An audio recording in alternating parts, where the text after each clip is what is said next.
This is going to be a rather long lecture. I don't suppose that matters in a video because you can fast forward and go backward. But this lecture is not intended to teach MATLAB from scratch. I expect the student coming into this lecture to already be basically familiar with MATLAB.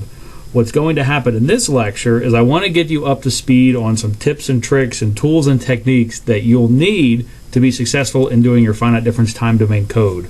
So again, we're not teaching MATLAB here, just transitioning a student who has a basic familiarity with MATLAB and getting them up to speed on some tips and tricks you'll need for this semester. So I'll basically introduce MATLAB and show you how I like to set up my MATLAB session. I'll kind of give you a high-level idea of what's going on. And then we're going to start talking about graphics. And that is going to start with figures and handles. And everything graphical in MATLAB has a handle associated with it. And we can use those handles to get to all of the different properties of the plot. So this is line widths and colors and background colors and all this sort of stuff. And if you know nothing else and come away with nothing else from this lecture, just know that there's these handles associated with graphics, and you can go in and explore those and play with them and do all kinds of really cool things. I'll talk briefly about 1D plots, line plots. We'll talk about 2D graphics. That's what you'll be using most extensively in this class. And then I'll very briefly talk about creating movies in MATLAB, because finite difference time domain, it essentially animates the fields, and this is a great technique for making movies. So I definitely want to cover that. And then a bunch of miscellaneous helpful tidbits, things that have come up along the way, little pitfalls in MATLAB, a bunch of different random things we'll go through.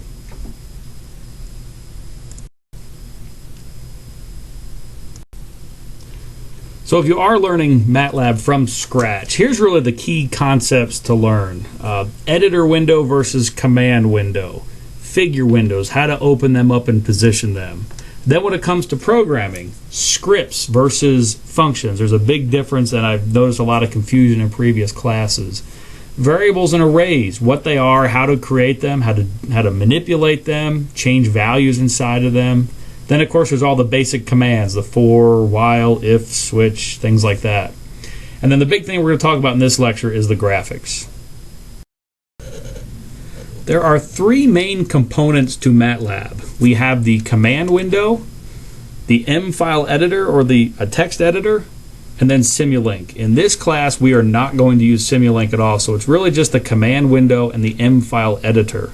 On the left, we have the command window. This is like an old MS-DOS prompt, and we type commands and it'll do things. We can say A equals 2, and then the variable A will now equal 2. We can use that in equations, we can create strings, we can create arrays of numbers and plot them. Really, all of the functions with MATLAB are available from the command window. However, if we type 20 different things and we made a mistake on the fifth one, it's not very convenient to retype everything. So instead, we can put all of those commands into a script file, and we go to the M file editor, create a text file, and we type in all of those commands, and we run it, and it acts just like we typed all those commands into the command window. And in fact, all the variables that are available in the command window are also available in your script file. So essentially, the M file editor is where you write your programs. This is how I like to set up my MATLAB sessions. I have a dual monitor setup. If you only have a single monitor, think of some other way to do this. But what I like to do is on one monitor, I have my command window and the M file editor, so I can type commands, I can run my code, I can always see it. And when I plot graphics, I open that up on a second monitor, and usually full screen. And I plot all kinds of different things over here. But as it's running, maybe I'm watching its status, maybe it's also outputting text to the command window, but I can see my code the entire time, and that helps me troubleshoot things. When it isn't working, I can be looking at my code while it's running, so I can visualize what's happening, what's going wrong, while I dissect the code. That seems to help me. I don't usually like it when my graphics covers up the command window or my code. It just seems to limit me, and I can't think as clearly. So this is my preferred setup. A big source of confusion that comes up every time is the difference between a script and a function. When you type a script, it's really just the commands in a text file that you would type into the command window. And there's almost no difference. You can run your script file, and if you create a bunch of variables, you can go to the command window and type in those variables and see their values. You could change one of the values in the command window, go back and rerun the script file, and it uses that new value, unless of course you clear it at the beginning, which is a possibility. So a script file is really just the same as typing into the command window. A function is more like something cosine x. It has a single input and a single output, although we can have multiple inputs and multiple outputs. But inside the function, we write code again, just like it was in a script file. However, the code inside a function does not see anything outside the function. It's kind of like you started a script file with a clear all, and the only variable in existence as far as the code knows inside your function is that input variable. And of course you have to define the output variable for the end, and it returns that output variable. Another really common mistake I see when students write functions, let's say you're writing a cosine function, cosine of x. The first thing a lot of students will do, in the first line, they'll define x. That makes the function absolutely useless, because if you put cosine x, you want to know a cosine of 0.1, 0.2, 0.3, but if the first thing that happens inside that function is you force x to be 0, for example, all that function will ever do is calculate cosine of 0, no matter what you're trying to have the input argument be. So remember, the input arguments come in, you calculate based on those, and come up with your output arguments and return it. But functions are sort of their own little world. They just see the outside world through their input and output variables. They can't get to any variables that you might have created in a script file or on your command window. And likewise, the functions are a little bit more difficult to troubleshoot that way, because if something's going wrong, you can't go over to the command window and see those variables because they don't exist. They only exist within that function, not outside of that. So that's a big difference between scripts and functions, and there's a lot more information about this on the MathWorks website. Okay, so if you are learning MATLAB from scratch, how do you learn about it? I suggest searching the internet for tutorials. If you type in MATLAB and tutorial, lots and lots of things will come up. The MathWorks website is also extremely good. Use that. But the one thing you want to make sure in this lecture, make sure you can implement and understand everything in this lecture, because you will need everything as we move forward into finite difference time domain. And then of course the last thing is practice, practice, practice. Don't just look at a tutorial. Work through it. Have MATLAB open right next to it, and you're typing in every command that's in the tutorial, and you work through it. So that will help you learn MATLAB as well.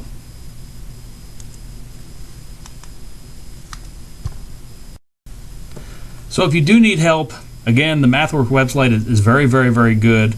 Another thing you can do, if you know the command but are not sure how to use it, you can go to the command prompt and type in help and then the name of the command, and it'll give you all the information you need. And you can go to the MathWorks website and you can look up the individual commands, and it gives you even more information. And of course, if you're taking this class, don't hesitate to email me.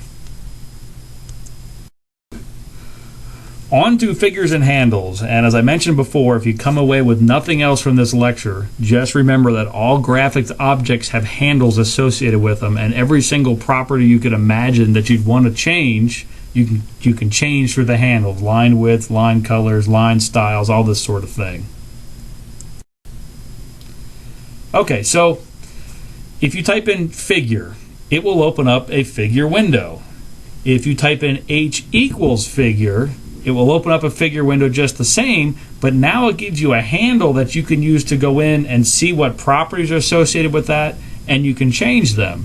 So here's a whole bunch of different graphics commands: plot and line and text and imagesc, pcolor, surf, and pretty much anything else you can imagine returns at least one handle. Sometimes they return many handles. So this is how you get the handle out. H would be a handle from these graphics calls. So let's talk about figure windows. So we can open up as many different figure windows as we want. I'm showing code here that would open up two different figure windows. And so one will give a handle called fig1, and the second one will give a handle called fig2. Now that we have two figure windows open and we want to plot something, we might want to plot it in figure window 2 instead of figure window 1, and so we need a way to select that.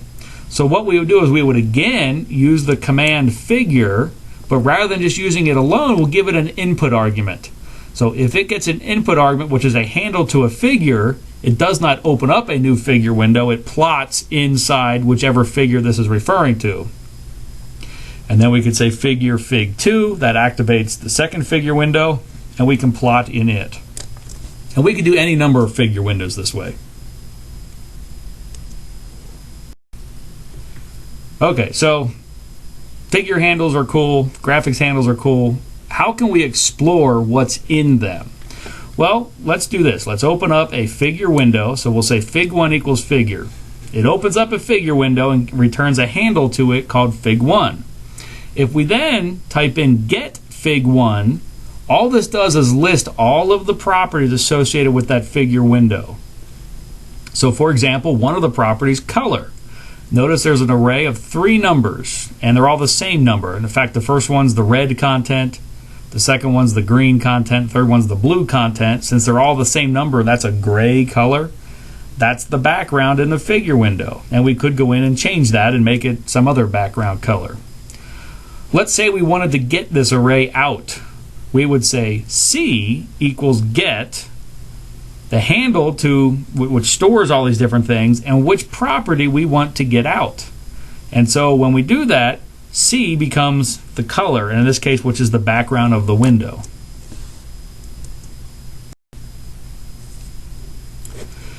There's a slightly different thing we could do. We could open up that same figure window, say fig1 equals figure, and we can type in set fig1.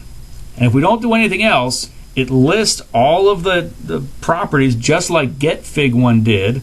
Getfig1 not only listed the properties, but their current values. Instead, here, it lists all the properties, and on the right, what are the possible values? So a lot of properties will have like horizontal alignment. They'll be left, middle, and right. Well, if you didn't remember exactly what that was, then you could say set, the handle, and you could see all of your different options. We can also use set to change the properties. So for example, if we say set fig1, which means we're going to set a property in figure 1, we're going to change that color property and we're going to make it R. That sets the background suddenly to red.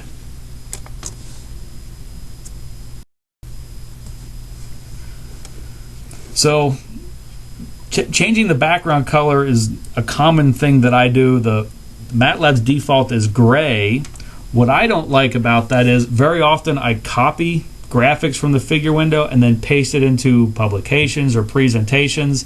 I usually want a white background. But anyway, let's say whatever color we want. We define our color C, and it'll be an array of 3 numbers. Or we could just a single text string, like R would be red, G would be green. That's sort of a shortcut. The more generic thing is a string of 3 numbers. The first one's the red content, second one's the green content, third one's the blue content. Then we would just say set fig1 color, and in this case, this is gold, or some kind of off yellow. So, as I mentioned, I usually use white. Maybe it's not as visually appealing for day-to-day MATLAB, but I can copy out of that and paste into presentations and publications and not have to worry about getting rid of that constant color background. Let's say we want to change the figure name. So we're looking up the top of the figure, and the default, if we open up one figure window, is figure 1. So if we open it up, now we're going to open up with a background color of white. So you can just see a little sampling having white.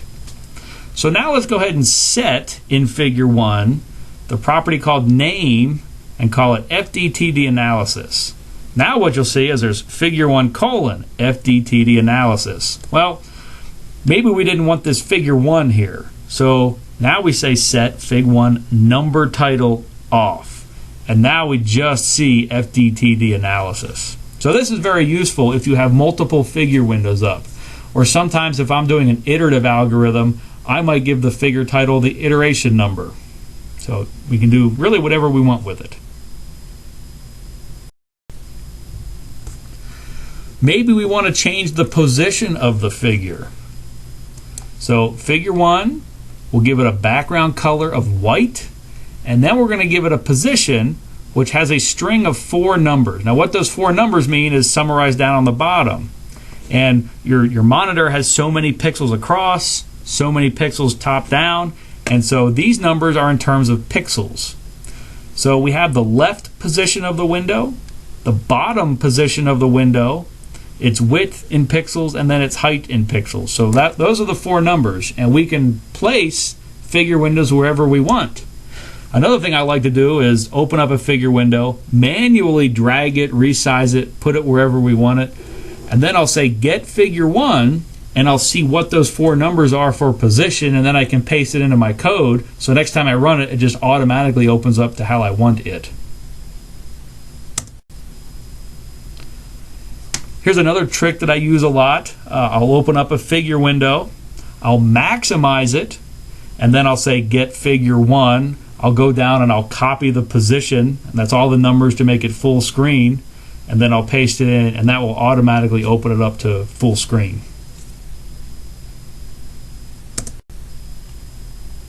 There's another thing that makes this a little bit easier. We can sort of automate the full screen window. We don't know how big the monitor will be. It might be a little tiny monitor, it might be a huge high definition monitor, there's many more pixels. So how do we make it full screen regardless? Well, here's a neat thing we can do. We can say figure, and we can say make the units normalized. So they're just going from 0 to 1 now. So rather than 0 to 1920 or however many pixels you have, it's just going to go from 0 to 1. Then we're going to say the outer position is 0, 0, 1. Remember, this is left, bottom, and then height and width. Or maybe it was width and height. But if we put 1s in there, it maximizes it over the full screen. And we can do it on a second window. So here, we just put a 1 in the left position, and that might take us to a second monitor, which is positioned to the right. So we can open up figure windows on either monitor. So as I mentioned before, this is how I like to set up my MATLAB. I have 2 screens going. On the left, I'll see my code, I'll see the command window, and on the other monitor, I'll have all my graphics. I tend not to open up multiple figure windows. I'll open up one and then do what is called subplots, and we'll definitely get into that in this lecture. But with subplots, you can plot more than one thing in the same figure window. But in the end, if you want multiple figure windows, that's certainly fine. I just tend to open up one and do subplots within that. On to subplots. So what subplotting lets you do is put more than one plot in a window, but it's actually quite powerful in how it lets you position things. So the basic command for doing this is subplot, and there's 3 input arguments to subplot. The first one is how many rows through your plot. So in this case, that first number would be 2, because we have 2 rows. We have the first row and then the second row. The second number is how many columns, and we see we have 3 columns, 1, 2, and 3. The third number then is which one of the subplots you'd like to plot into. And so I have them labeled now. This would be number 1, number 2, number 3, number 4, number 5, and number 6. So if we wanted to plot inside this 5th window, we would say subplot 2, 3, 5. And then when we did a plot command or some kind of graphics command, it would put it in that 5th subplot. Now we can get pretty fancy here and have what's called non-uniform partitioning. So here we have code that creates some kind of crazy function, 3 of them, y1, y2, y3, and we want to display them, but in an arrangement like this. So what we could do is we could say subplot 2 by 2. So in a sense, it's thinking that there's 4 total subplots. We're going to plot in the first one. So here we're plotting y1, so that goes over here. We'll do a similar thing to plot in the second subplot, 2, 2, 2. We'll plot that. Now let's say we wanted to plot all the way across in positions 3 and 4. We would say subplot 2, 2, and then give it an array of all of the different subplots that we want to combine. And then we plot y3 here. Another alternative thing we could do for this third subplot, we could simply say subplot 2, 1, 2. And then it thinks it only has 1 column but 2 rows.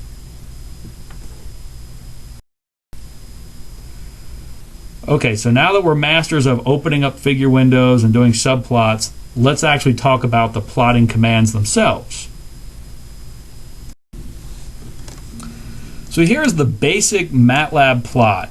What we see is that we have maybe an x-axis. So our x-axis will go from -1 to 1 with 100 points. So we see from -1 all the way up to 1, and there's 100 points along the way. Then we'll calculate some function. If we want y equals x squared, we say y equals x dot caret 2. This dot means we're doing a point-by-point multiplication. Usually MATLAB assumes everything's a matrix, and so if we just say x to the second or x times y, it's trying to do matrix algebra. If we say dot to the second, it will square each individual element separately. But anyway, that's the basic plot. That's the simplest thing to do, and a nice looking plot shows up. Now there's a lot I don't like about this that we're going to fix over this next few slides. First of all, the background is gray. I don't like that because I can't easily copy and paste that into something without then also having to get rid of that gray background.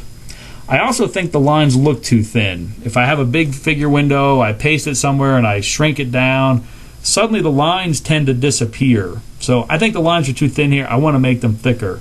Likewise, the fonts are too small. They can disappear. We need the fonts larger so they're more readable in a presentation or a publication. And also a big no-no in science and engineering, the axes aren't labeled. We don't know what x and y represent here.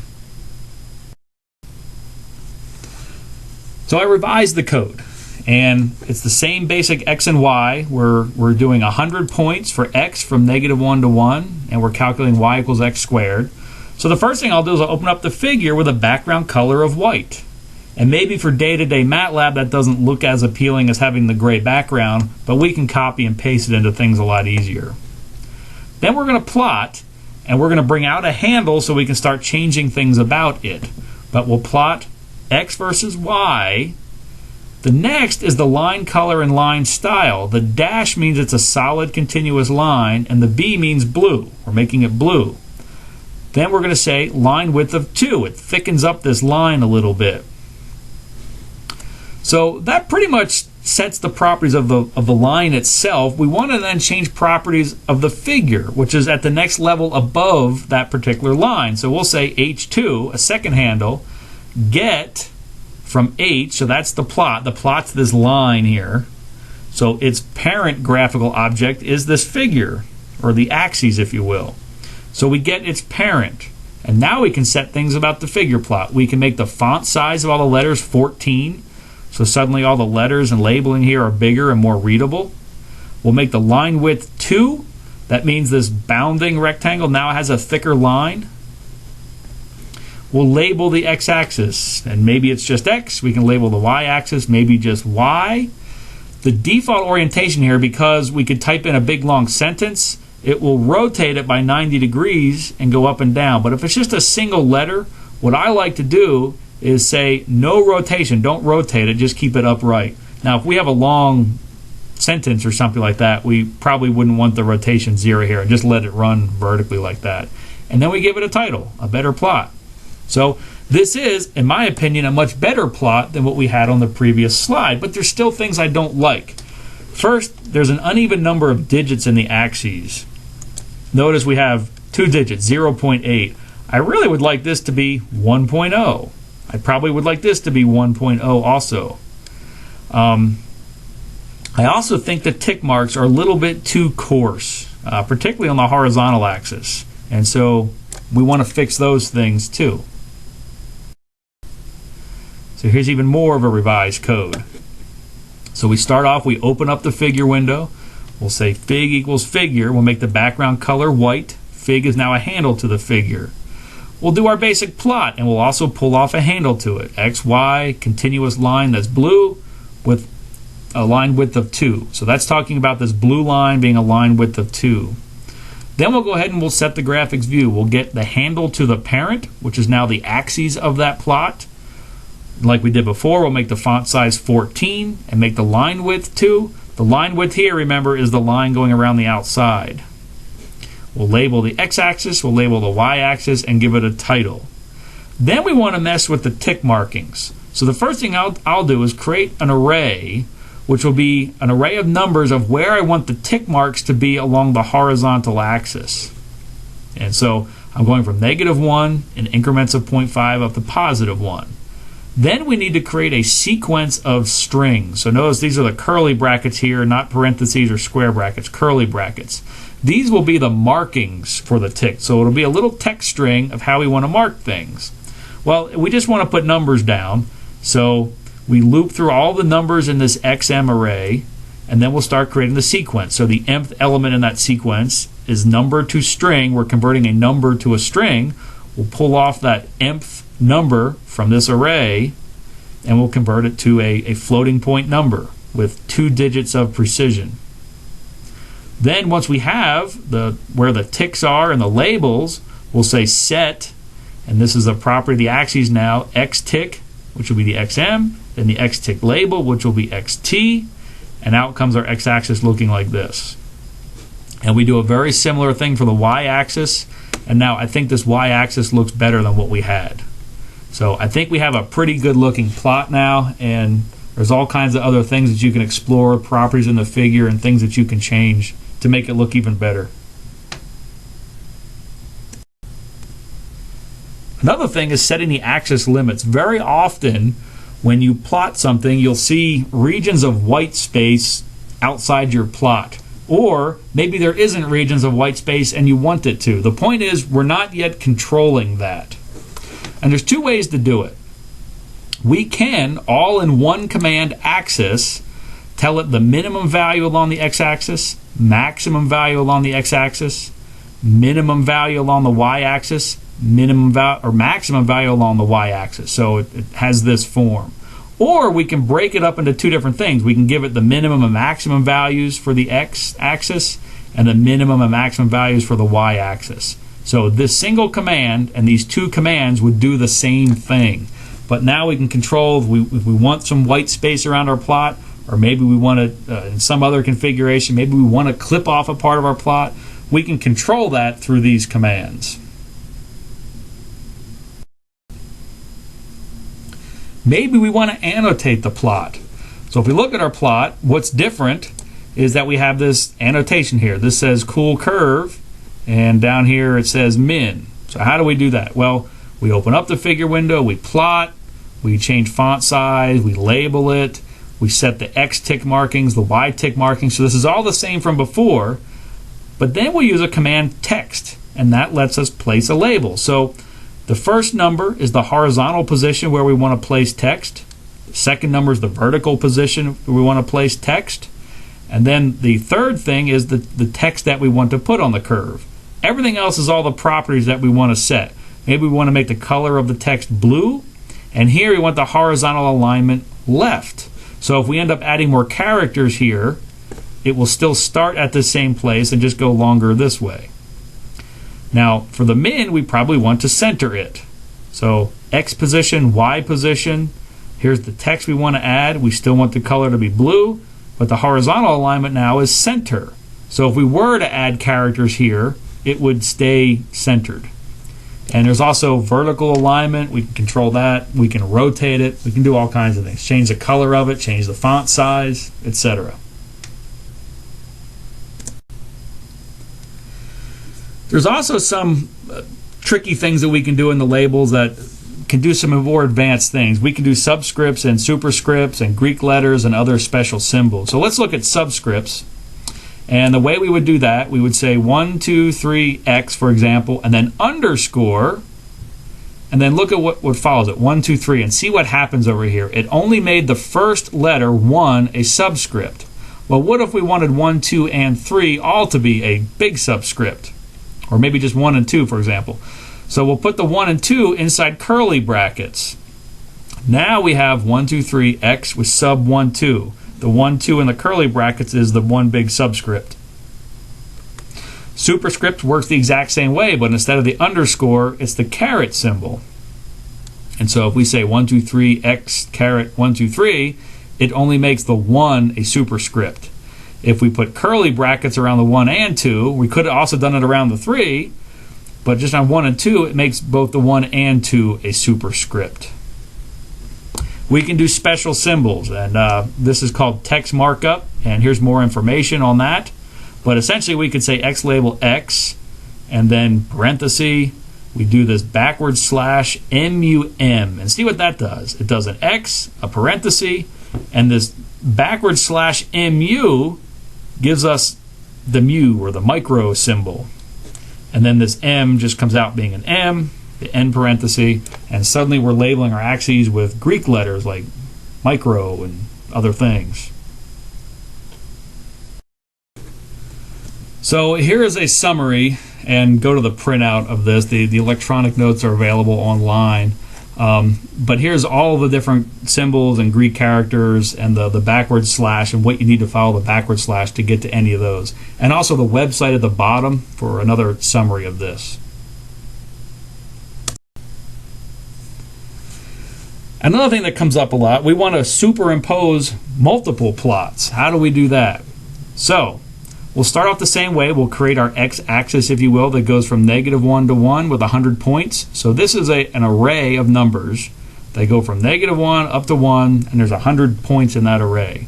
And we'll calculate 3 different plots, just x, x squared, and x to the cube, and we want to compare those. So we'll open up a figure window, make the background white, and we'll plot the first line. So notice x, and we're plotting y1. We'll make that a solid red line with a line width of 2. Then we'll give the command hold on. What this does, if we didn't do that and we did our second plot, it would completely just start over again and create a whole new figure window. But when we say hold on, it retains whatever's already there and just adds this to it. So we'll plot the second line, we'll make it a solid green line. We'll plot the third line, which is solid blue, and then we'll say hold off when we're done. Then in order to tell them apart, we can give it a legend. So we'll say legend, and here's the text string that we'll call the first one, the text string for the second one, a text string for the third one, and we can also give it a location. And in this case, it's in the lower right corner or southeast. And again, we could return a handle to this legend, and you can explore all of the different things inside legend that you could control, like font size and stuff like that. But this lets you superimpose plots. Maybe we want to plot something, but our data is sparse, and we want to specifically convey where the data points are. So the only thing that really differs here is where we're specifying the line style and the color. So if we say O-R, that means it's a red line, a solid line, but we're going to place little circles where the specific data points are. So this works really well when you have sparse data and you fit some kind of curve to it. If we have thousands of points, it will draw a circle at each of those thousands of points, and it tends to just look like a solid thick line at that point. So I suggest only doing this for sparse data. So now we are masters at plotting lines. Let's move on to 2D graphics. By far the most common 2D graphics command that I use is called imagesc, and it creates an image plot like we see here, and the SC means that it scales it. It will force the dark blue to be the minimum value and the dark red to be the maximum value. So how do we use this? I like to do it this way. Just like before, we created an x-axis. We created an array of all the positions in x. So this XA, or x-axis if you will go from -1 to 1, and it'll be 50 points. So we have a 1D array that takes us from the left to the right of the plot. Then YA is the same thing vertically. And it'll be an array going from -1 to 1. Then what I like to do, and to do these crazy kind of shapes like this, is I'll do a command called mesh grid, and we'll talk more about that in a little bit. But essentially it creates two 2D arrays, one of them describing the X position of every point in that array, the other one describing the Y position of every point in that array. What that lets us do is a command like this, where we create ellipses and circles. We can look at that and say, oh, that's the equation of, or closely to a circle or ellipse. But essentially we have a 2D array with some data in it, and now we want to visualize that. So we'll say imagesc, We'll give it the x-axis, the y-axis, and then the data D. And we put this little apostrophe in here. We'll talk more about that when we talk about mesh grid and why that's there. The short answer is MATLAB assumes everything is a matrix, where the first dimension is its vertical position, the second dimension is its horizontal. But when I'm building geometries and devices, I like to think of the first dimension in an array being the horizontal position and the second one being the vertical. So I'm sort of flipping things around from how MATLAB naturally does it. So that transpose operation, or this flipping operation, is there because of that. And we'll talk more about that. Now, the reason I use imagesc, it actually doesn't produce the best looking plot. See how pixelated this looks? If you're producing something for a publication, you probably don't want that. Usually, if I'm just horsing around with my data, I want to see the pixelation because that shows me how sparse my array is, and it shows me the specific values in that array.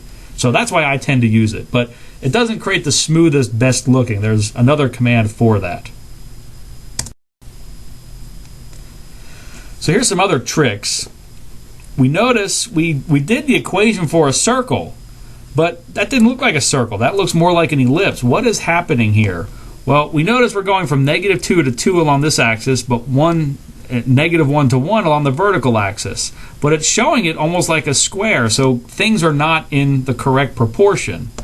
So what we would do then is we would say axis equal.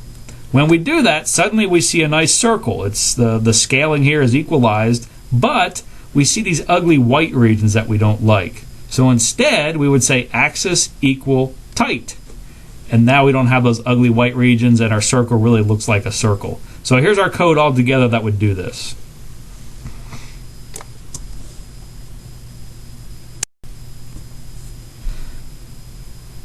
Now, I mentioned imagesc gives us pixelated or digital looking data, and the command that can overcome that is called pcolor. But we use it in a very, very similar way. And this is the exact same code, except instead of calling imagesc, we're calling pcolor. And then if we also do an axis equal tight, this is what we get. But notice these vertical and horizontal black lines. That is showing us the pixelation in our data. But if we had a lot of points, not just 50 and 25, and some of the stuff we'll be doing, it'll be 500, they come out just looking black because they're dominated by those lines. We usually don't want those, and we want to turn them off. So this is how we turn them off. We use the shading command, and in this case shading interp is what I use most. But if we say shading faceted, that's the default. Here's where our data, it looks like this, and we have the vertical lines and we're showing the pixelation of our array. If instead we say shading flat, this is very close to what imagesc gives us, and in fact I would rather just use the imagesc. Instead, if we said shading interp, it smooths the colors. So if you're doing plots like this for publications or presentations, you probably want to use pcolor with a shading interp. So you get rid of those black lines and your colors look nice and smooth and continuous. Then just for fun is the surf command. And here it's not only interpreting the value as a different color, but it's interpreting it really as a different height. But we use surf just like we did imagesc or pcolor. In fact, here's our code that we used before, and we use surf, XA, YA with D. And now we see our data in a slightly different form. And this can be fun for presentations as well. And if we do surf, but shading interp, similar things happen that happen in pcolor. We get rid of the faceting, and we get nice smooth colors. So surf command can be pretty fun. Here's another thing that I like to do with the surf command. So all this code is the same. We generated our surf command, but then we'll say cam light. We'll give it some camera light, and then the lighting style Fong, and that gives us sort of this rendered look, which can be very neat. And the shading very often helps us discern different surfaces and orientation of three-dimensional objects if we're doing that. So for two-dimensional things, I don't know how useful this is, but I figured I'd mention it. And then there's this command view, which tells us our azimuth and elevation angles of how we're viewing this surface.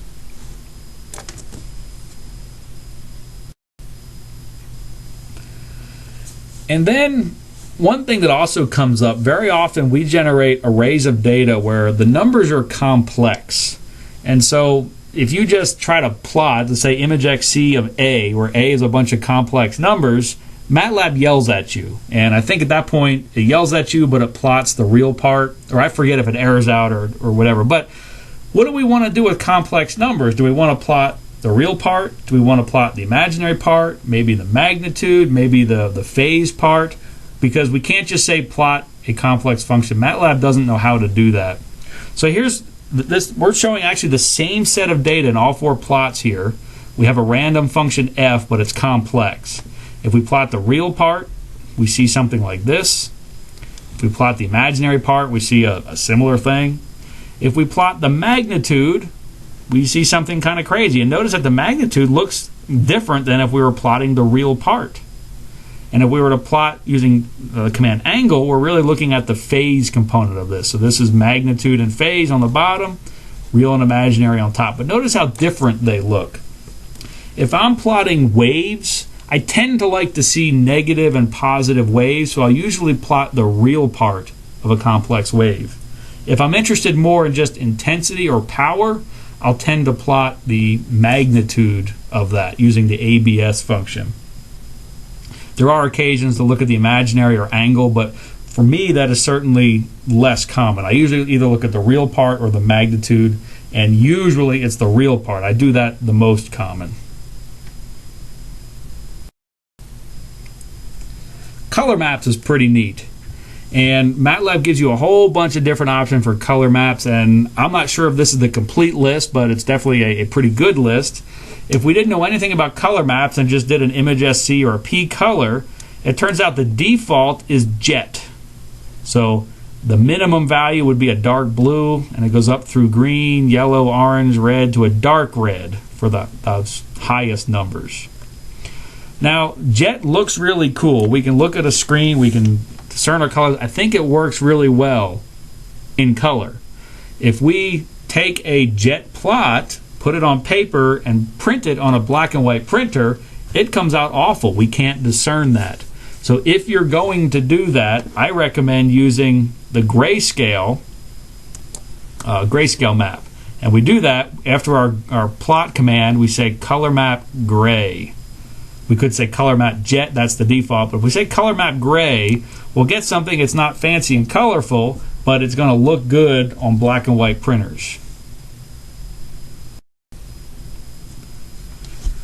So here's one, we can come up with custom color maps, and here's one that I like to do for in finite difference time domain. When we go to two-dimensional simulations, you'll see this again, but I like to see negative and positive. So negative will be blue, positive will be red, and it kind of passes through white.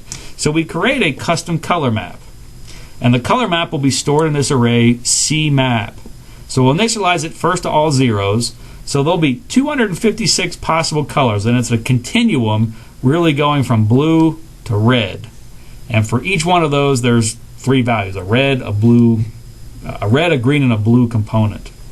So in this case, we're passing through three colors. We have color 1, which will be blue, color 2, which will be white, and color 3, which will be red. So I define my three colors.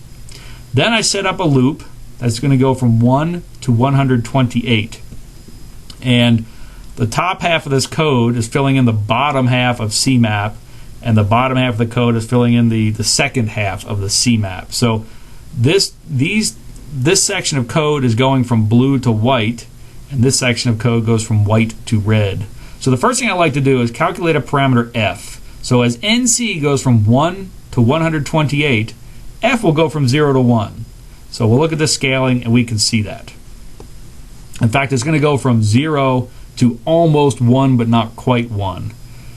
Given that, we can interpolate what the color should be. And it's a weighted average, really, between C1 and C2. And once we have that color, we fill it into our CMap. Then we'll do a similar scaling between color 2 and color 3. This is somewhere between white and red. And then we'll fill it into the second half of CMap. At this point, we've created our color map, and we just say color map CMap, and suddenly we're seeing this for functions where jet would have showed us that. And if we use gray, here's what we would see.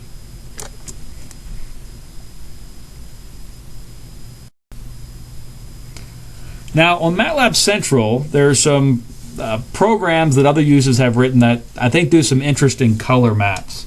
So this bipolar color map, I think maybe even better than the red-blue. I tend to like it passing through white, so I tend to prefer that, but this is another really good color map for conveying negative and positive information. So that's called the bipolar color map.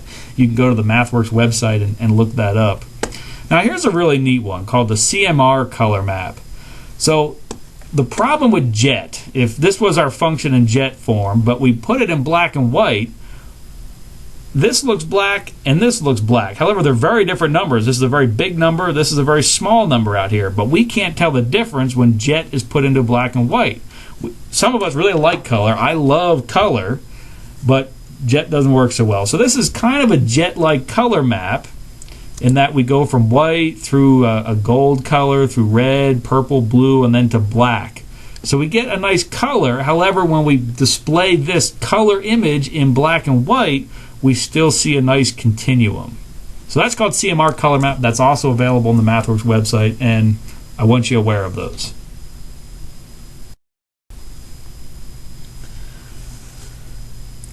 So we can also make shapes in a plot. We can fill a polygon, for example, with the command fill, and we give it 3 input arguments. Although we can have more, we can set line widths and colors and all that kind of stuff, but we give it an array X, an array Y, and a color C. And these arrays define the shape that we want to fill in. And essentially what it is, we pick a shape. Here I'm just drawing a square, but it can have many more sides than this. And we'll pick an order. So vertex 1, 2, 3, and 4. What the X array is the X position in the order we've chosen the points. So X1, X2, X3, X4, and we'll come back to X1 again. So notice we're going from 0 to 1, we're staying at 1, back to 0, and then down to 0 again. So that's how we fill in our X array, 0, 1, 1, 0, 0. Then taking the same order of points, let's think about what's happening with Y. Here we're at 0, we stay at 0, then we go up to 1, 1, and back to 0. So we fill in the Y array, 0, 0, 1, 1, 0. So think this way, filling in the points. Then we just say fill X, Y, and we want to fill it in with red. And so that's what creates this. And in this case, I wanted some white space around it, so I chose these axis limits. I was 0.5 outside of the actual limits. If we didn't do this, it may just come up being all red, and that just wouldn't look as pretty for this example. So that's the fill command. We can use the fill command to do things with many, many more sides. So I guess after a square, there's a pentagon, hexagon, septagon, whatever they're called. And if we have many, many sides, they start to look like a circle. So this is actually how we would draw a circle in MATLAB.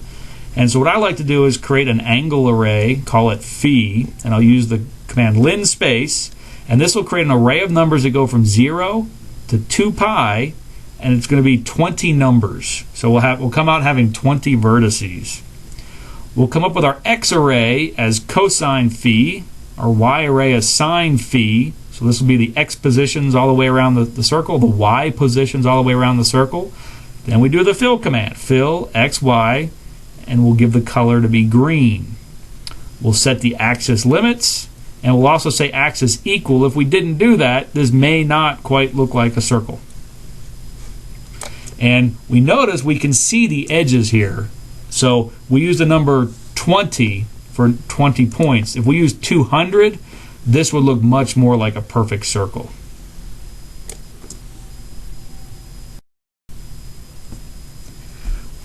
One way that you can use the fill command that's very neat is you can put blocks over top of your plots to convey different things. So for example, here we have a Gaussian, and maybe we want to highlight the sigma number, the standard deviation of it. So here's sigma, and we draw a block from -1 sigma to +1 sigma. So how do we do that? Well, we define what the sigma is. We create our x-axis. We calculate the Gaussian with that sigma parameter, and we'll eventually plot it. But what we want in this case is the rectangle to be behind the plot, so we need to plot the rectangle first. So we're going to create an array X and an array Y. Now we're using XX and YY here because we've already used X and Y for our Gaussian line, so we need to use something different. So I just went with XX and YY.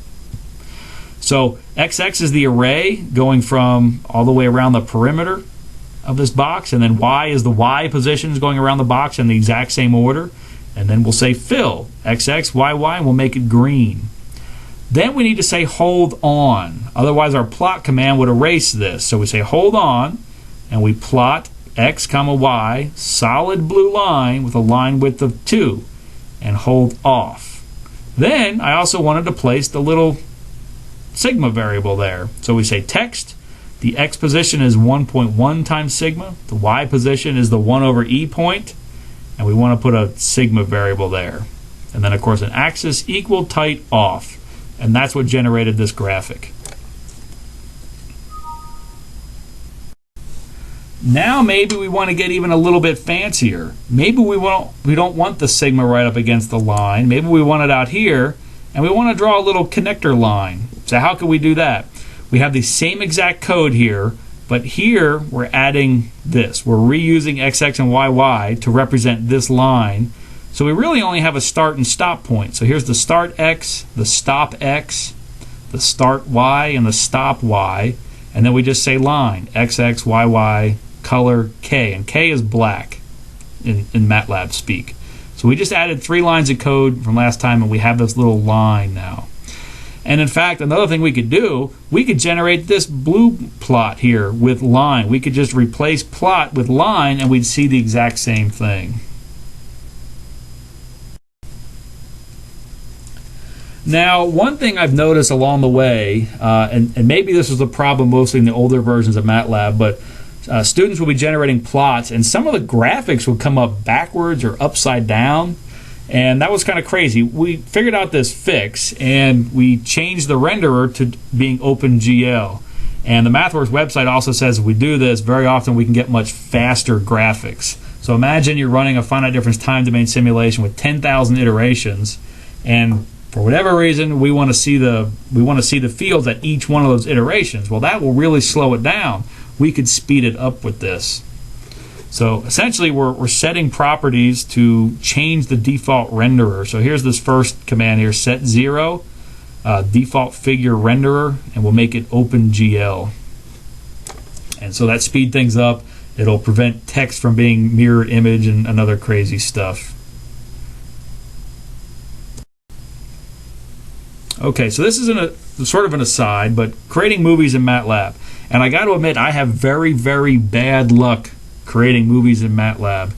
And in the newer version, I have even more troubles. In fact, if I take the MathWorks code for creating movies and I paste it in and I run it, the movie it creates is just the first frame just repeated. There's nothing animated, and the code's correct. And I'm not really sure what the bug is. There's a few things online about it where people have seen similar things, but there's no solutions to it. I figured out a workaround that I'll share with you here, and also how to create movies.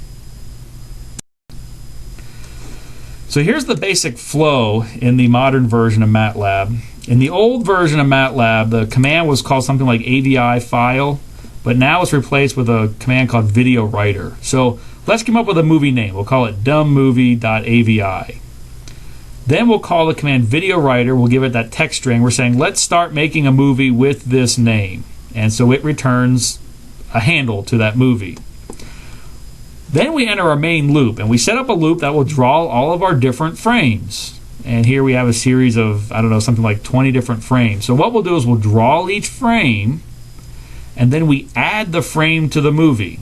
So we draw it, and then we say f equals getFrame figure. This will grab the entire figure window and create an image out of it, essentially. And then we use write video to add that frame to the video. And so all of this is inside of a loop that loops through all of our different frames. And once we're done that loop, we say close vid object, and we're done. And if you go to your file directory, you'll see dumbmovie.avi, and you can see the movie.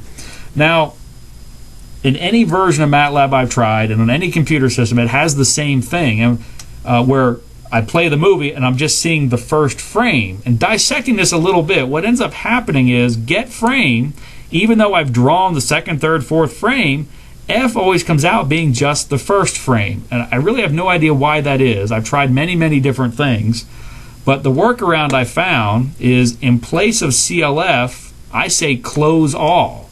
And I'll open up a whole new figure window, draw it over again, and that seems to correct it, and I can make movies. The drawback is it's slower because it's constantly closing and opening up figure windows, and if you're watching it, you'll see the figure window appear and disappear, and it's really irritating. I would like not to do that, but that's the workaround that I found that works for me. And in the past, I remember creating movies without doing that, and they seem to work okay. But in the later versions, or whatever reason, all the computers I have are doing the same thing. My movies just show that same first frame. Other weird things, if you open up a figure window on a second monitor, getFrame doesn't seem to be able to capture an image off of that. That figure has to be on the first monitor 1 in order for it to work. So there are some quirks here, but we still can create some movies. We have several options of how we can use this getFrame command to do different things that are useful. So for example, if we want to capture the entire figure window, it's not going to capture your figure title and your edit file kind of menus. It's not going to do that. It's just, but all of your subplots it can capture all together, and we can do that by saying f equals getFrame and a handle to the figure, or if we don't have a handle to the figure, we can just say getCurrentFigure. So that gets a handle to whatever the active figure window is, that we can get a frame. But this will capture all of the subplots that you have and make a movie frame out of everything. Or we can capture a specific subplot. And so we'll go to subplot, and we'll say f equals getFrame, getCurrentAxes. And that will just capture a particular subplot and ignore the others.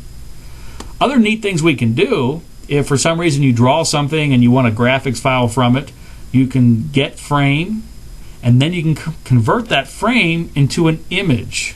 And out comes a bitmap image. And then you can save that as a file. You can say I am right if you have the image toolbox. There's your image, what you want to call it, and what type of image file you want it to be. So in this case, a JPEG. And we can do a similar thing. We can load an image from a file and add it as a frame. So we use imread, the name of the graphics file you want to read, and this is optional, but you can tell it the type of graphics file it is. Now we have a bitmap image, and then you can convert from image to a frame using the im to frame command, and then add that. So somewhere in a file somewhere you had 100 pictures and you want to put all them together in animation, now you can do that.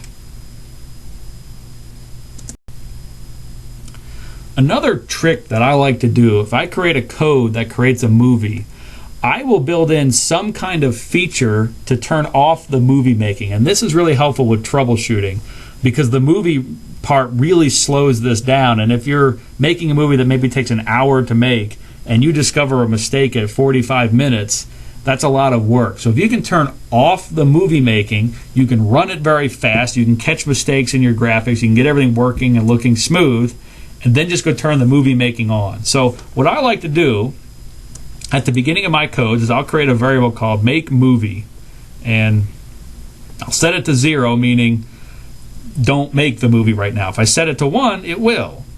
So when we initialize the movie, we say if makeMovie, if we want to make the movie, then we go ahead and we open up the movie file.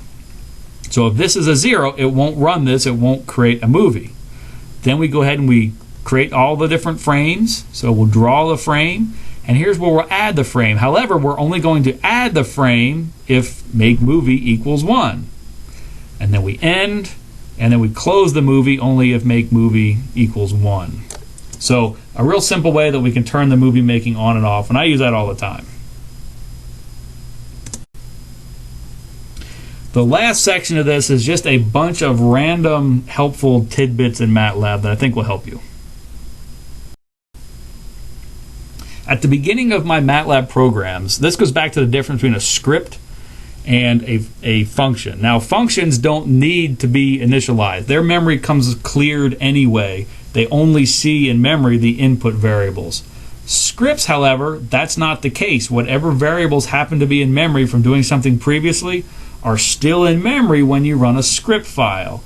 Now that can be very dangerous. I usually like to clear all the variables at the beginning of my script files, and here's the reason. So let's say you don't do that and you're writing a script file and you're using a variable a, and along the way you decide to change what you're doing and you don't want to use a anymore. So you think you've deleted all references to a. However, somewhere deep embedded in your code is a command that uses that variable a.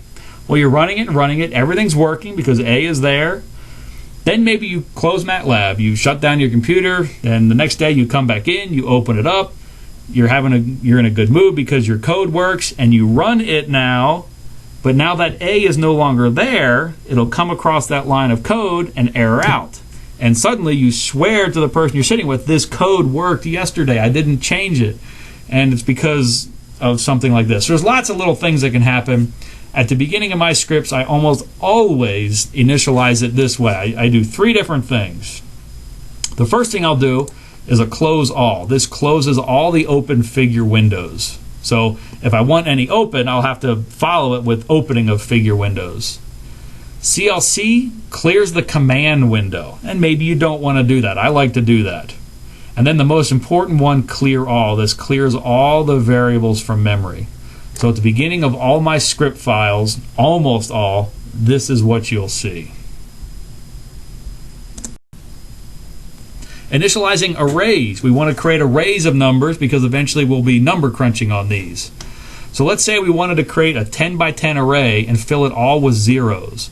We'll use the command zeros. We just say 10 by 10, and out comes a 10 by 10 array of zeros now stored in A. We can likewise initialize everything all to ones using the ones command. We could fill a 10 by 10 array with all random numbers using the rand array. We can put in the numbers manually. We can type in that A is going to be a 1, 2, 3, 4, 5, 6, 7, 8, 9. And we get A being an array of those numbers.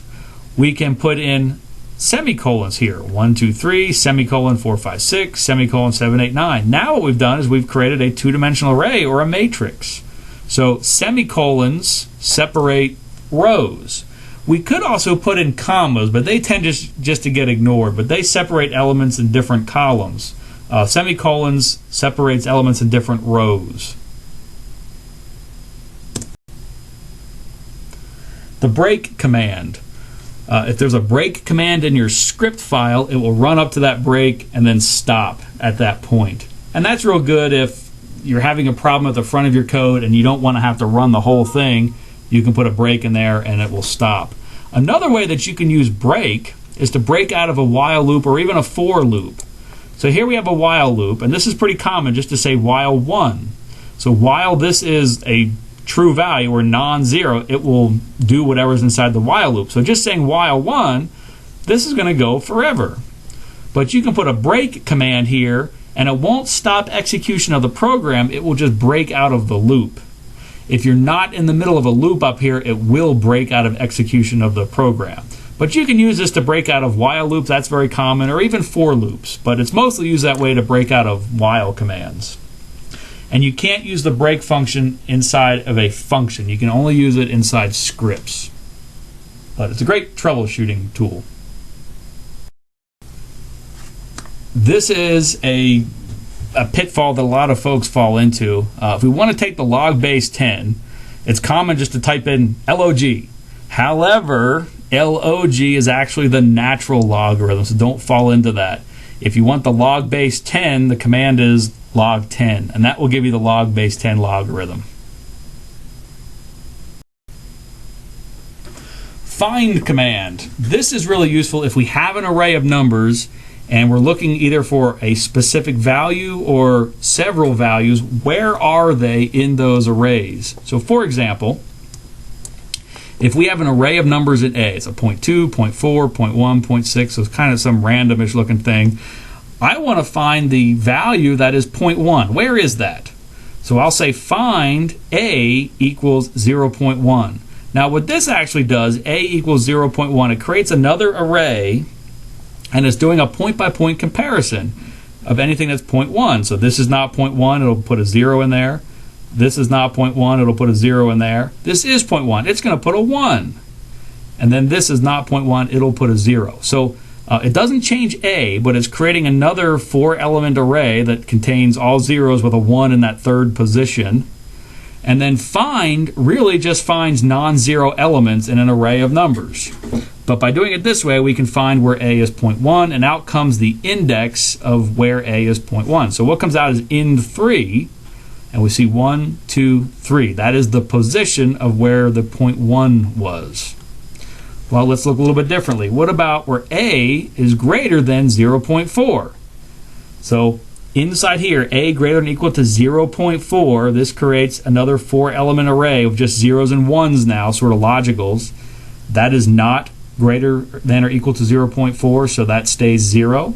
This is, so we have a 1. That is not, we get a 0. This is, we get a 1. So inside here, we have a 0, 1, 0, 1. And then finds the indices of all the non-zero elements, and out they come into this array. So we get an array 2, 4. So position 1, that is not greater than or equal to 0.4.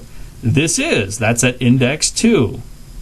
The third one is not, the fourth one is, and that's the second position. So and this command also works for multi-dimensional arrays, which is very useful.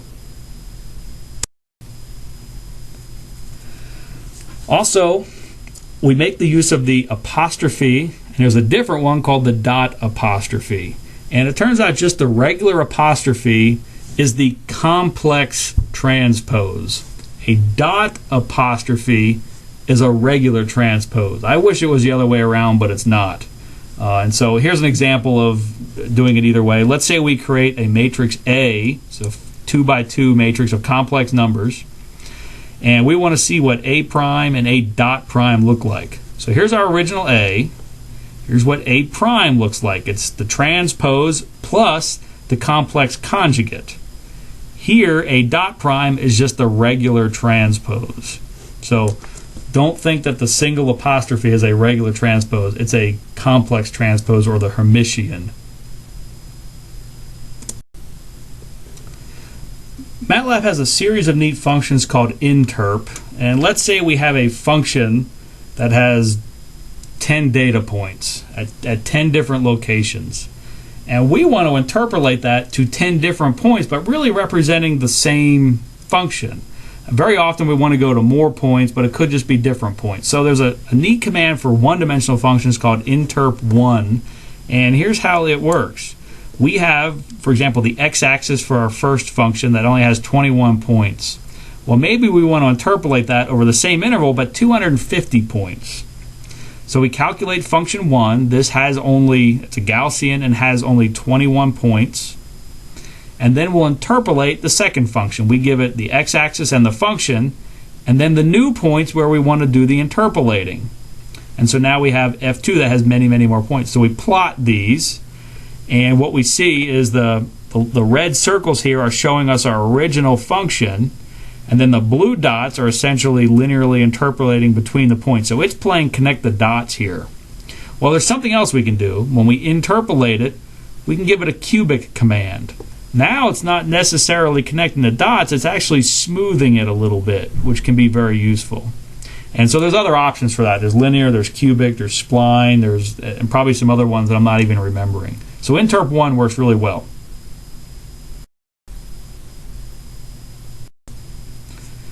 Interp2.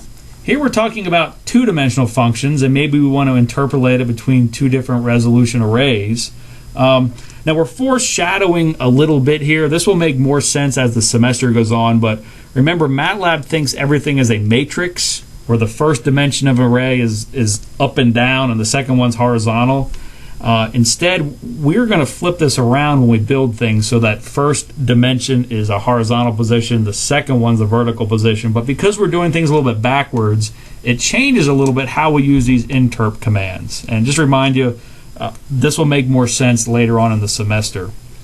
But let's say we have a two-dimensional array ER that looks like this. It has a triangle and a circle in it somewhere, and it has an x-axis and a y-axis. And we want to interpolate it over to some other grid. And so we use interp2 to do that. We give it notice we're doing YA, and then the second Y and the second A, and notice there's apostrophes on the A's. And out will come this ER. So the Y's and A's being backwards and stuff like that, that just has to do with how we're rotating the sense that MATLAB does things. And we can also interpolate in 3 dimensions. So if ER is a 3-dimensional array and we still have an X, Y, and now a Z axis, we can use interp3 to do that.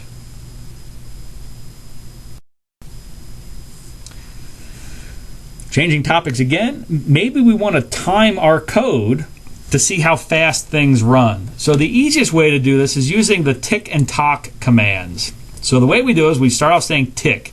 At this point, the timer has started. And MATLAB in the background is counting 0, 1, 2, 3 in seconds. And we have all this code, and this can be a rather extensive code or whatever, and it takes some amount of time. And when all that's done, we say tock.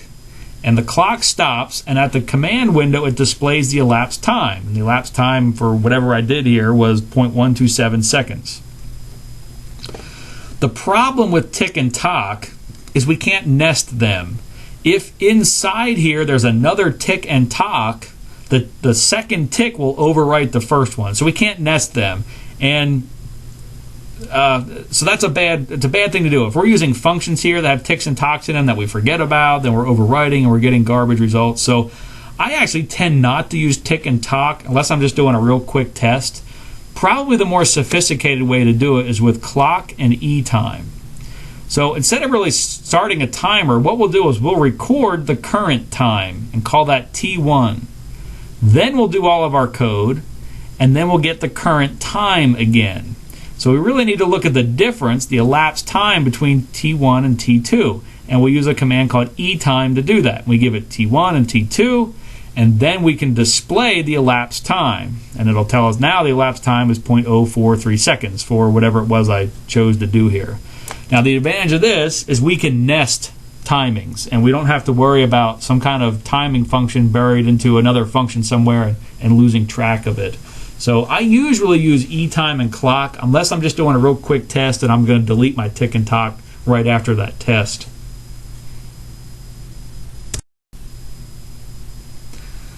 This is another trip up a lot of folks run into when they calculate Fourier transforms or fast Fourier transforms of functions. So let's do this. Let's create a function, and it's a pulse. So f be a bunch of zeros, followed by a bunch of ones, followed by a bunch of zeros. So if we were to plot f, we'd see our zeros, we'd see our ones, and a bunch more zeros.